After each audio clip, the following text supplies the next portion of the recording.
Irmão Michel?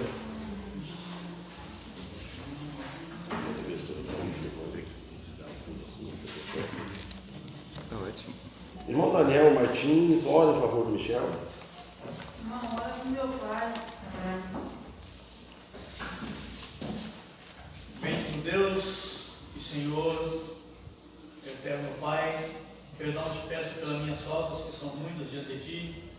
Te agradecemos pelo dom da vida e pelo dom da vida espiritual que temos em Jesus Cristo. Te agradecemos por mais esta manhã, por mais esse dia que o Senhor nos presenteia com Ele. E por este momento de cultuarmos o Teu santo nome, de Te louvar, de ouvir a Tua palavra, te pedimos que esteja abençoando e guiando o irmão Michel neste momento ao expor a Sua palavra e em todo momento da sua vida, na sua caminhada, sua família, seu trabalho, enfim, Senhor, tudo que é referente a Ele, que o Senhor possa estar cercando e protegendo, abençoando Ele sempre. Te pedimos também em favor do seu Antônio, que o Senhor esteja abençoando ele naquilo que ele necessita e abrindo-lhe o entendimento para crer no Senhor Jesus como um único e suficiente Salvador.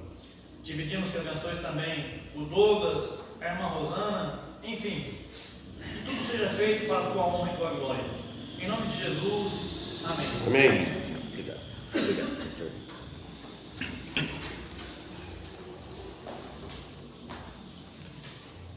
Bom dia a todos, irmãos. Se eu cantasse, eu ficava sem voz, então eu tinha que segurar um pouquinho. E é sempre uma alegria, né, estar com os irmãos, principalmente na igreja que eu nasci na questão de fé. Isso é um prazer muito maior. E deixa eu só ficar um pouquinho. Perfeito. Obrigado, pastor. E é sempre um sentimento muito forte quando eu volto para essa igreja, quando eu estou aqui, quando eu venho visitar. É um sentimento de rever a cada irmão, é uma saudade e é uma coisa que eu sempre me lembro. Eu me lembro das palavras e conselhos de cada irmão que eu convivi. O primeiro irmão que me chamou para conversar, o irmão Antônio Barbosa, me chamava na casa dele para começar a explicar um pouco sobre a Bíblia. Muitos conselhos do irmão Daniel. Ia na borracharia para conversar com ele sobre a Bíblia. Muitos conselhos do irmão Paulo também. Quantas vezes ele tem lições que eu uso em todos os lugares que veio do irmão Paulo. Lições de sabedoria. Quanto tempo ele não teve como presidente aqui da igreja? Quantos anos? O irmão sabe melhor que eu. 10 anos. 10 anos de trabalho.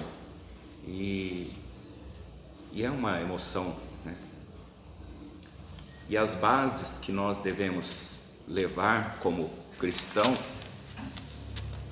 é aplicado em todas as áreas de trabalho da nossa vida. Onde eu trabalho, os meus princípios onde eu trabalho são os princípios cristãos que eu aprendi com os irmãos. Se eu mudo de área e eu vou trabalhar em outra coisa, o meu princípio vai ser o princípio cristão. Os meus aconselhamentos e orientações, independente daquilo que eu faça, daquilo que eu estude, vai ser os princípios de Cristo, porque é uma conversão genuína, é uma conversão que foi muito bem estruturada. Então, principalmente essa igreja, ela tem um privilégio muito grande doutrinário, que as pessoas que conhecem a doutrina da Bíblia, principalmente qualquer um que possa perguntar, principalmente sobre a salvação, eles vão explicar de imediato, sem dúvidas. Então existe um enfraquecimento muito grande em qualquer local sobre as doutrinas da salvação. Em muitos locais, poucos pregam hoje sobre o principal, sobre o porquê que Cristo morreu. poucos sabem explicar sobre isso biblicamente. Se eu ouço alguém falar eu acho, eu fico preocupado com a doutrina que é pregada. Mas o assunto que Deus deu a oportunidade para ser trazida hoje, nesse dia, na verdade eu nem sei a necessidade da igreja, mas eu creio que Deus colocou no meu coração. E é uma coisa que eu tenho visto no cotidiano, né? O assunto hoje é sobre a igreja, a importância da igreja, mas eu vou fazer citações comparadas ao casamento. Não vou falar de casamento, vou falar sobre a igreja, a importância da igreja. E eu vou fazer uma pergunta para os irmãos: qual foi a primeira estrutura social ordenada para o ser humano por Deus? Os irmãos lembram qual que foi? A família. O casamento, família. Eu mudei o nome só para complicar um pouquinho, porque se eu falasse a primeira instituição criada por Deus era a família. Deus, lá em Gênesis 2, 24 e também em Gálatas 5, 31, vamos a Gálatas que eu acho mais fácil. Deus deu a primeira instituição. Então é uma estrutura social. Mesmo vindo aqui eu começo a tremer. Estando com os irmãos. Gálatas 5, deixa eu achar aqui onde é.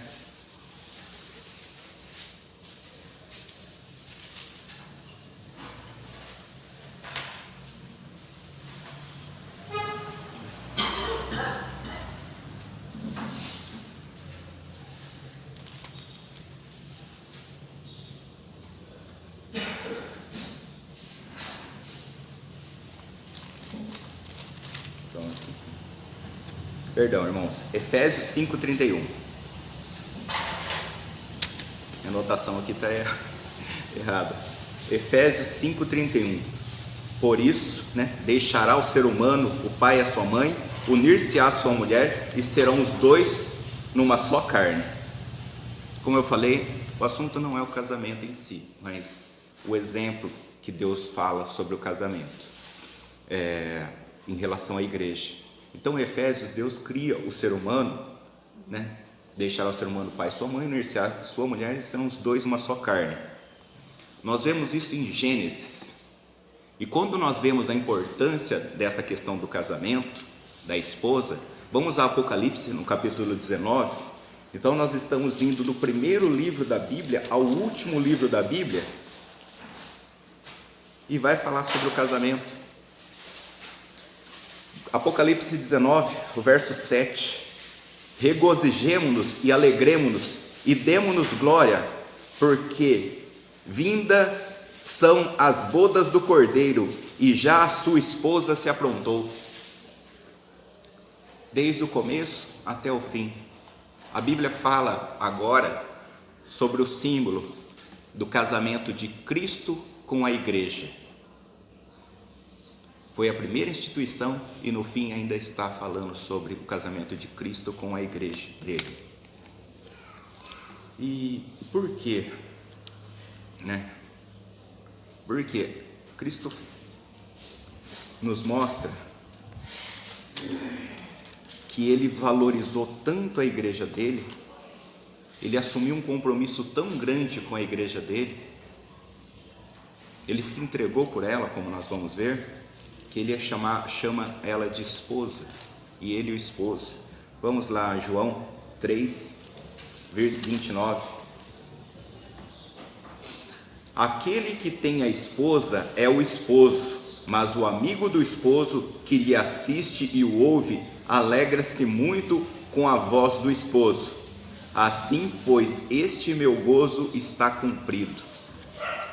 Então, João falando que ele era o amigo do esposo, alguns acreditam, que ele não fez parte da igreja, ele também não foi batizado, mas ele deu os primeiros passos para que a igreja existisse.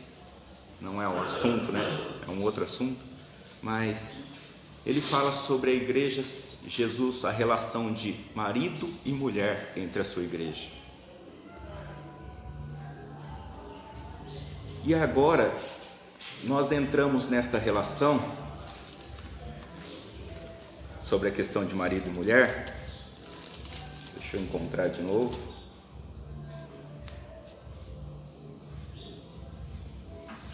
Vamos a Efésios 5, 25, voltando a Efésios.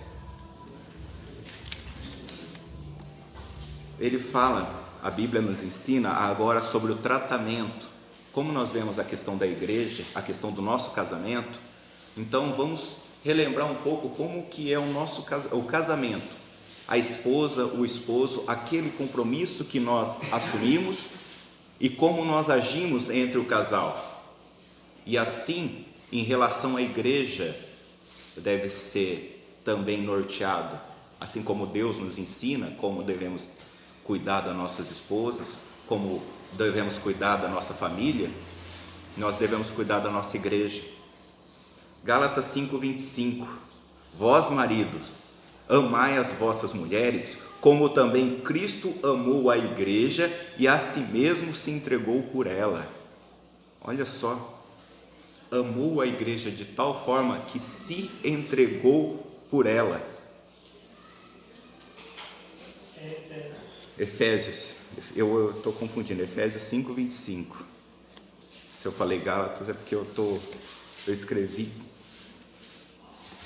Gálatas 5:25. Se entregou por ela. Vamos ao 26, 27 até o 30, para santificar. Agora, olha como que é, para santificar, purificando-a com a lavagem da água pela palavra, para apresentar-se a si mesmo uma igreja gloriosa, sem mácula, sem ruga, nem coisa semelhante, mas santa e irrepreensível. 28. Assim devem os maridos amar as suas próprias mulheres como seus próprios corpos. Quem ama a sua mulher, ama a si mesmo, porque nunca ninguém odiou a sua própria carne, antes a alimenta e sustenta, como também o Senhor a igreja, porque somos membros do seu corpo, da sua carne e dos seus ossos. Olha a seriedade do apóstolo falando sobre isso. A intenção de Cristo é trazer uma igreja perfeita, sem mancha, sem rúcula, sem ruga, sem mácula, para apresentar a si mesmo perfeito.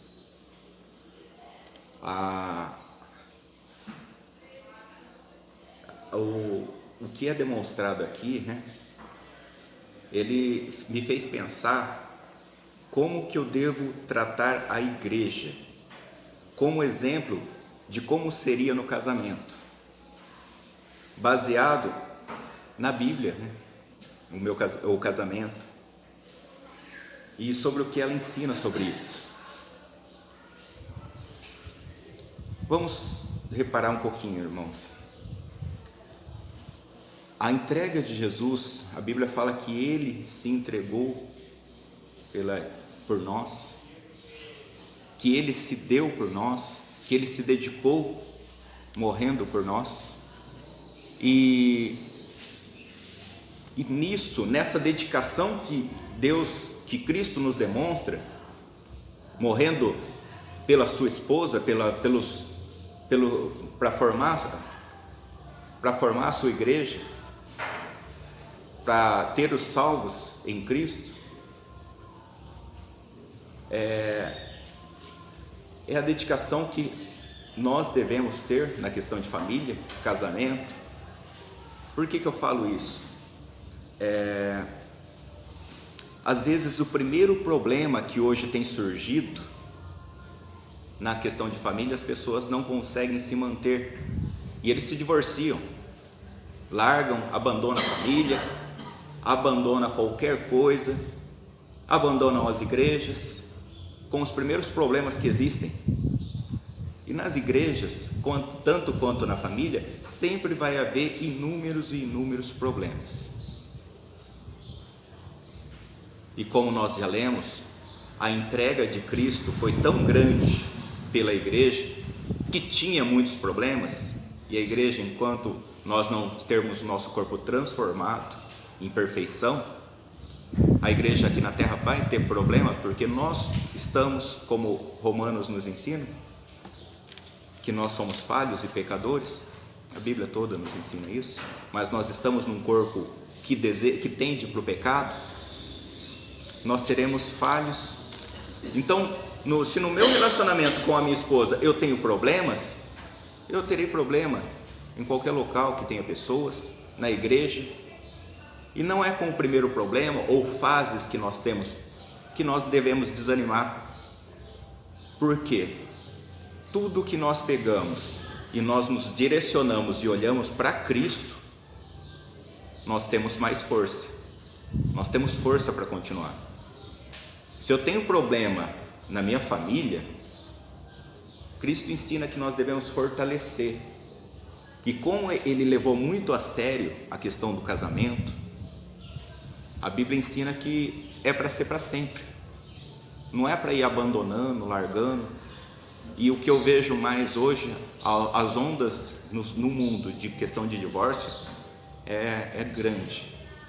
A banalidade entre o relacionamento entre o homem e uma mulher, tendo todo o contato como permitido somente aos casados, faz com que a primeira instituição que Deus criou seja tratado de forma realmente banal, como eu acabei de falar.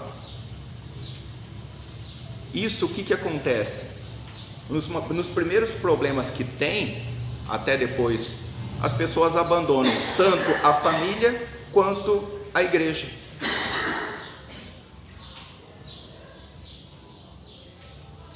Então, olharmos para o exemplo de Cristo, na entrega que ele teve pela sua igreja, todas as pessoas, inclusive eu, tão pecador como nós somos, é o que nos deve nortear a cada momento, para superar cada obstáculo, para superar qualquer problema que tenhamos. É essa.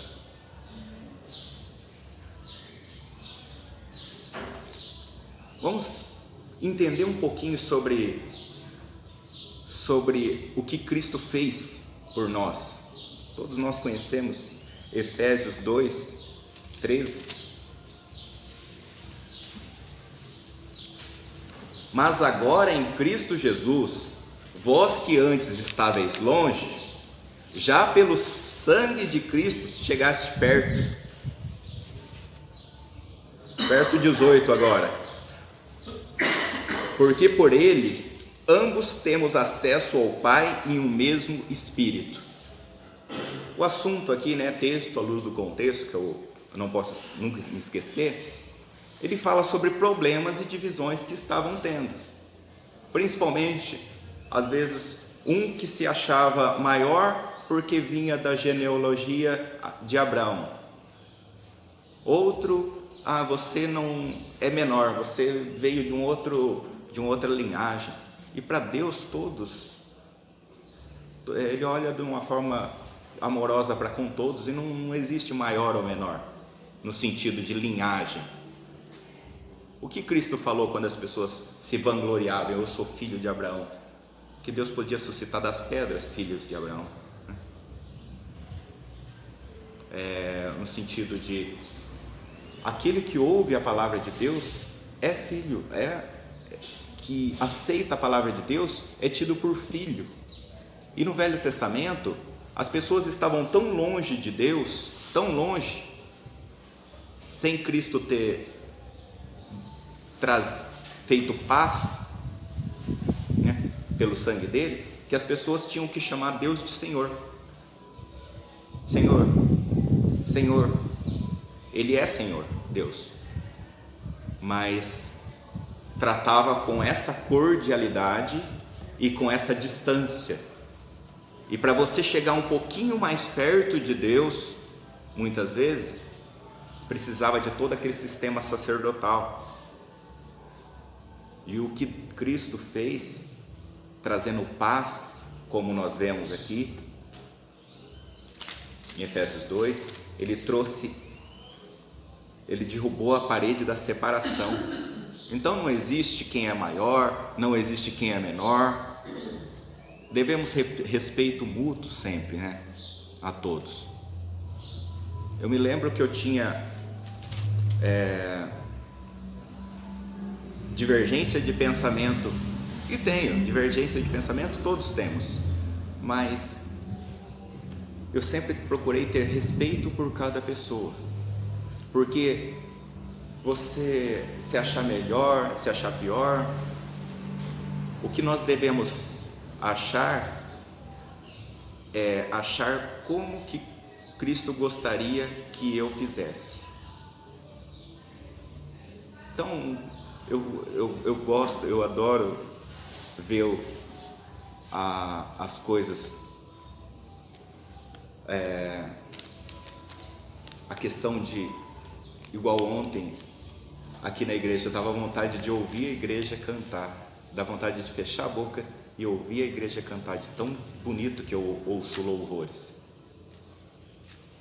Não é quem toca que é maior que um outro, não é quem rege, não é quem canta, não é quem prega, mas aquele que está em sintonia com Deus. Não é o status social. Isso é maravilhoso. Deus quebrou a separação de tudo. O Paulo, que se achava que poderia ser um dos maiores pessoas, ele se colocava a nível das pessoas mais simples. Sabe o que resultou? Resultou a conversão de milhares de pessoas, milhões de pessoas. Como que teve a conversão de milhões de pessoas? Porque a palavra de Paulo é pregada até hoje, e nós estamos pregando nesse momento. E ele agia de uma forma simples, pregava a salvação em Cristo. Voltando sobre o assunto da igreja, Cristo aproximou-nos de uma tal forma, sendo o Senhor de tudo, sendo Deus, se humilhou, se colocando na forma humana, se humilhou-se, fazendo-se como servo. O Evangelho de Marcos, né, trata Cristo como servo. E sofreu toda a humilhação, e sofreu tudo, mas sempre nos dando exemplo de firmeza naquilo que acredita. Se entregou pela igreja até o fim, lutou por ela, tratou-a como esposa. Vamos puxar agora um pouquinho sobre a conversão. O que é uma conversão genuína? Não é uma entrega? Eu aceito a Jesus, eu aceito o sacrifício de Cristo, eu aceito como Senhor da minha vida. É essa entrega que nós fazemos quando tem a salvação. Eu aceito como Senhor e Salvador. Por quê? Porque eu não sou capaz de me salvar pelos meus méritos próprios. A entrega de Cristo pela igreja foi semelhante. Se entregou, né? Vamos, Efésios 5:2. Eu estava conversando com meu pai hoje, porque falando sobre fundamentação, mas o assunto era sobre a área de direito, que para você entregar para um juiz um pedido, você tem que fundamentar numa lei.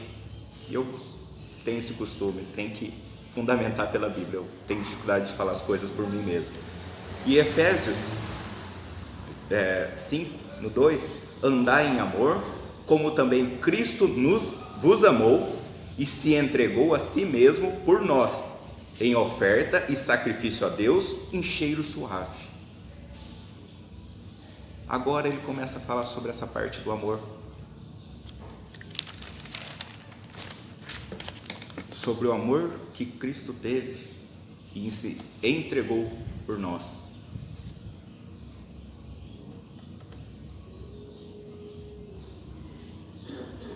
Quando nós vemos sobre a questão de amor, né, nessa parte eu vou usar a memória nossa. que Deus nos ensina sobre o amor, sobre a misericórdia, sobre não pagar mal por mal, mas com o bem. A Bíblia nos ensina muito sobre isso. E o que ele está demonstrando é que o nosso ego, quando recebe qualquer coisa que nos deixa triste, é revidar com a mesma intensidade, uma intensidade maior. Se você recebe uma ofensa, se você recebe uma maldade, eu trabalho na área da enfermagem e muitas vezes as pessoas, os próprios colegas, isso em todo serviço vai ter, deseja o mal para o outro colega, fala mal do outro colega, tenta destruir. Isso não tem em praticamente todo serviço? Hoje eu estou como representante da enfermagem do estado inteirinho. São 539 mil profissionais. Estou representando. E todos os locais que eu vou, é esse problema. Oriento sobre a questão da desunião e dos problemas que são levados entre as pessoas. Mas o que eu estou dizendo aqui? Que quando nós estamos trazendo o mal por mal, quando nós estamos trazendo se eu tenho um problema vindo à igreja com um irmão, se eu tenho um problema num casamento, se eu tenho um problema naquilo lá, 2 pontos nós devemos observar. Primeiro,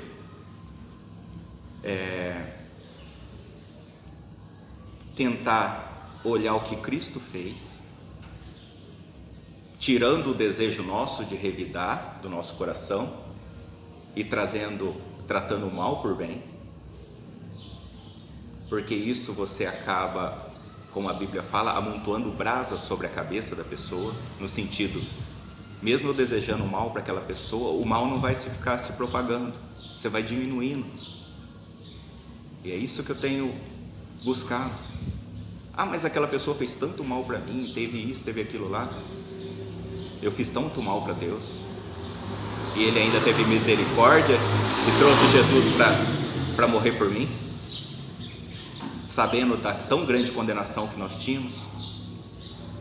E outra lição é,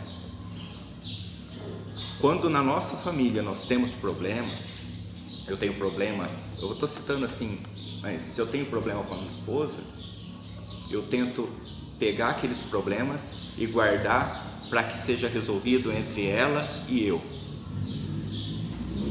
Não fico discutindo meus problemas perto de outras pessoas. Vamos trazer para a igreja os problemas que temos muitas vezes na nossa família, na igreja de Deus. Dificilmente, se você discuti-los perto de outras pessoas que não são membros da igreja, que não são crentes, que não são, que estão de fora ou que estão visitando, eles não vão ver o sentimento de amor que nós temos pela igreja em um termo geral, mas eles verão somente o defeito que você trouxe e sempre vai lembrar daqueles defeitos. E uma pessoa que está se aproximando de Cristo provavelmente vai se afastar.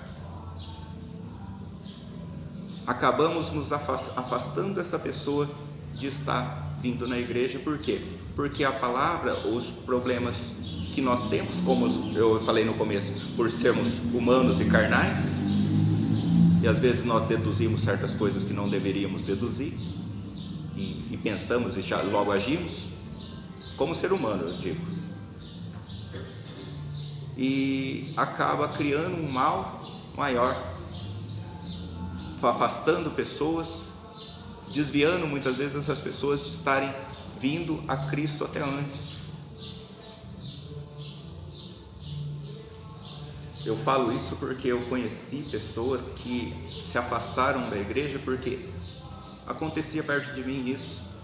Eles estavam visitando e, como era visitante, estava já vindo há bastante tempo e estava convivendo com os irmãos às vezes começavam a comentar os problemas. E aí vamos levar isso, questão do nosso casamento, sempre, que o problema que tem entre a minha esposa e eu não deve ser levado às outras pessoas, a não ser que essa pessoa possa resolver o meu problema. O que é? Uma orientação de um pastor é diferente. Um pedido, não específico, mas para a igreja, está orando sobre certas coisas. Mas o mundo não vai entender. Ele sempre vai falar sobre o problema que você teve e vai olhar com maus olhos. E vai falar, olha, naquela família tem esse problema disso, daquilo lá. Sempre com intenção mal. Porque o nosso coração tende para o mal. Nós ainda temos a questão do Espírito de Deus que luta, mas ainda temos essa natureza de Adão. Agora, quem não tem essa natureza de Deus, esse encontro com Deus e esse conhecimento sobre não pagar mal por mal, manter-se firme no casamento, manter-se firme na igreja. No casamento a gente tenta ajudar, resolver, lutar, falar sobre os problemas, estar junto, porque Deus falou que não é para divorciar, e na igreja também. Está tendo problema? Eu não sei de nenhum problema dessa igreja, estou falando só como mensagem, mas está tendo problema? Vamos lutar para que isso melhore. Vamos pensar assim, o que eu posso fazer para isso, para resolver, para ajudar. Não é jogar. Eu não pego o problema do meu casamento e vou tentar jogar para outras pessoas. Eu assumo, vou tentar resolver. O problema da minha igreja é uma responsabilidade minha também. E assim nós devemos pensar.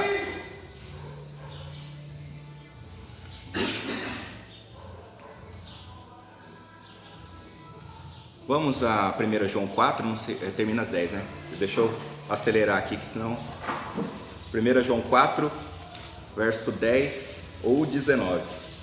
1 João 4, 10. Nisto está o amor, não em que tenhamos amado a Deus, mas em que Ele nos amou a nós e enviou o seu Filho para propiciação pelos nossos pecados. Nós o amamos a Ele porque Ele nos amou primeiro. Se nós temos algum amor para com Deus, é porque Ele nos amou primeiro. Ele enviou o seu Filho para a propiciação, para o pagamento dos nossos pecados. Ele se importou em vir até nós, porque o ser humano não pode, por capacidade própria, chegar a Deus. É simples assim.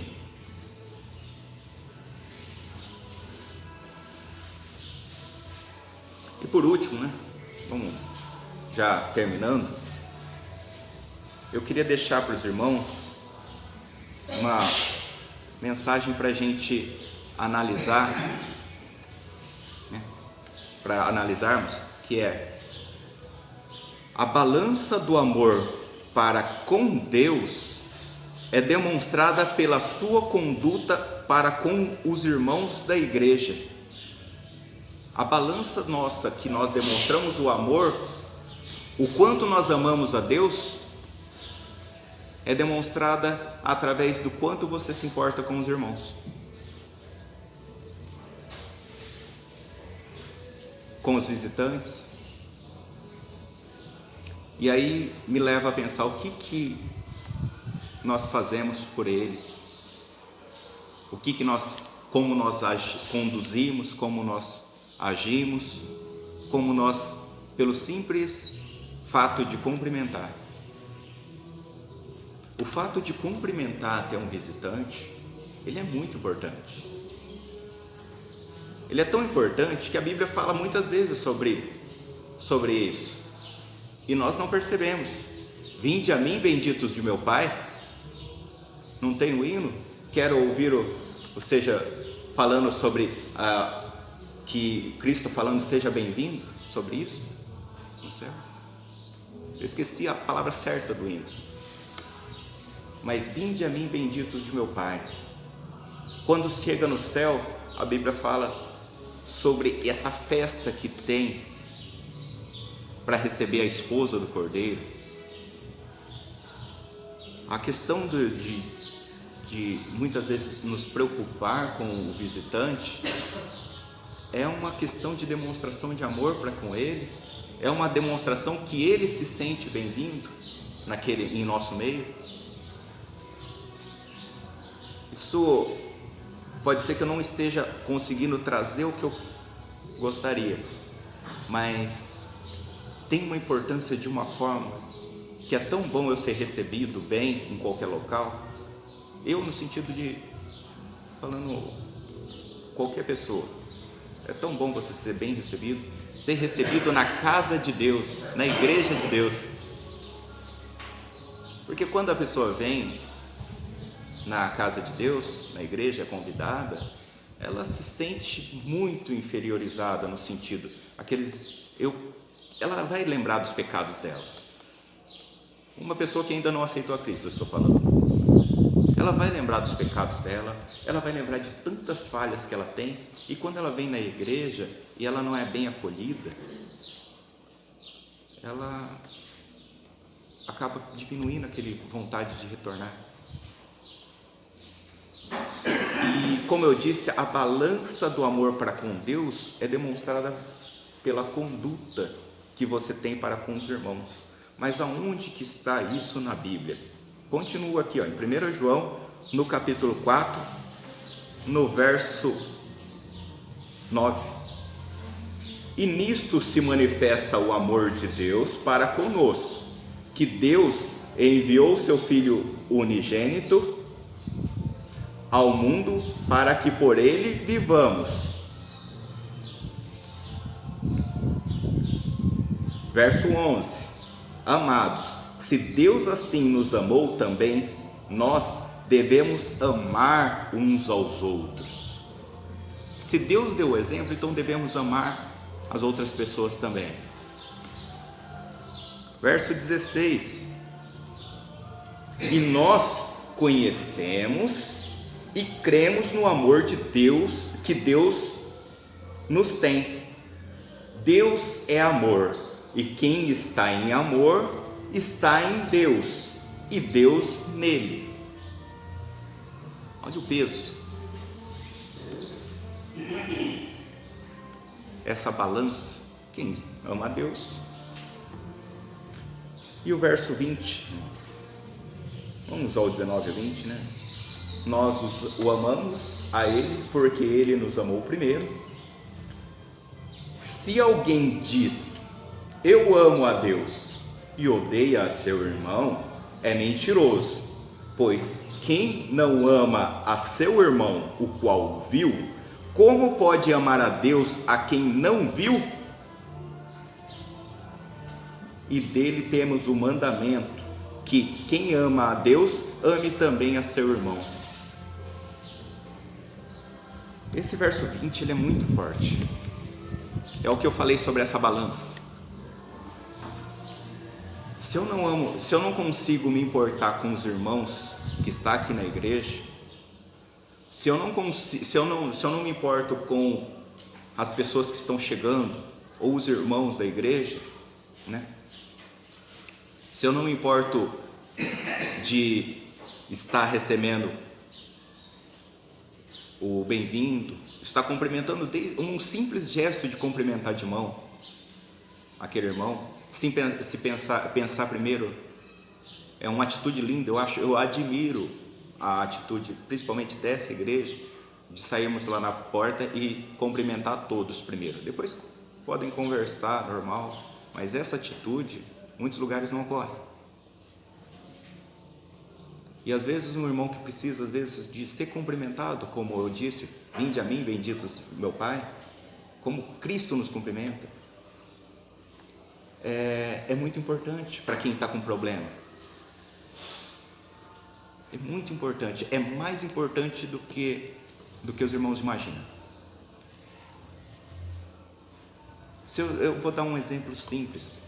Se você for num lugar e não for cumprimentado por praticamente ninguém, você se sente bem recebido nesse local?